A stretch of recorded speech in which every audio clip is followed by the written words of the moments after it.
This channel does not promote any violent, harmful, or illegal activities. All content provided by this channel is meant for an educational purpose only. Top quality और consistent performance के लिए सिर्फ silver pumps नाम याद रखना। বাংলাদেশের রাজনীতিতে আবার খালেদা জিয়ার প্রবেশ। প্রাক্তন প্রধানমন্ত্রী তথা বাংলাদেশ ন্যাশনাল পার্টির চেয়ারপারসন ফের জাতীয় নির্বাচনে লড়বেন। তার দলের তরফেই একথা জানানো হয় বুধবার। আর তারপর থেকেই বাংলাদেশের রাজনীতিতে জোর শোরগোল পড়ে গেছে। শেখ হাসিনা যখন ক্ষমতায় ছিলেন তখন শারীরিক অসুস্থতার কারণে প্রায় পর্দার আড়ালে চলে গিয়েছিলেন খালেদা জিয়া। একাধিকবার তাঁর অবস্থা সংকটজনক হয়ে গিয়েছিল। কার্যত মৃত্যুমুখ থেকে ফিরে এসে এবার ফের সরাসরি ভোটের ময়দানে লড়াইয়ের প্রস্তুতি নিচ্ছেন।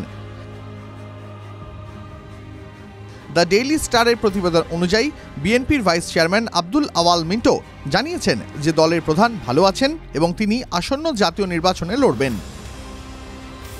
কোন আসন থেকে লড়বেন তাও জানিয়ে দেন। মিন্টো বলেন যে ফেনী আসন থেকে লড়বেন খালেদা জিয়া। ইতিমধ্যেই জেলা প্রশাসনের সঙ্গে মিটিংও হয়েছে। এদিকে খালেদা জিয়ার ছেলে তথা বিএনপির চেয়ারম্যান তারেক রহমান লন্ডন থেকে বাংলাদেশে ফিরতে পারেন তা নিয়েও জোর জল্পনা শুরু হয়েছে। তবে বিএনপির ভাইস চেয়ারম্যান আব্দুল মিন্টো শুধুমাত্র জানিয়েছেন তাদের মতে আগামী বছরের ফেব্রুয়ারির প্রথম সপ্তাহে নির্বাচন হতে পারে। ইউনূস সরকারকে কার্যত খোঁচা দিয়ে বলেন বর্তমানে যা পরিস্থিতি দেশ জুড়ে তাতে ফেব্রুয়ারির আগেও নির্বাচন হতে পারে, কারণ সুপ্রিম কোর্টে অন্তর্বর্তী সরকারের বিরুদ্ধে মামলা রয়েছে। যদি অন্তর্বর্তী সরকার তৈরি হয় তবে 90 দিনের মধ্যে নির্বাচন করাতে হয়।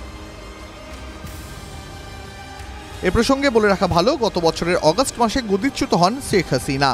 ঠিক তার আগেই গত বছরের মে মাসে লন্ডন থেকে ফেরেন খালেদা জিয়া। তিনি দীর্ঘ 4 মাস লন্ডনে চিকিৎসাধীন ছিলেন।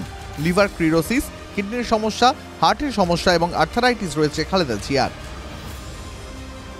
জিয়া অরফানেজ ট্রাস্ট দুর্নীতির কারণে তিনি 2018 পর্যন্ত জেলবন্দী ছিলেন।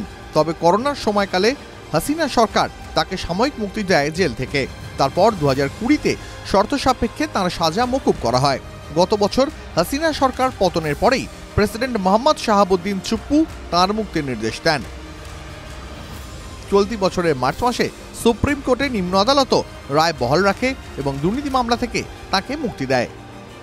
টিভি9 বাংলা ডিজিটাল।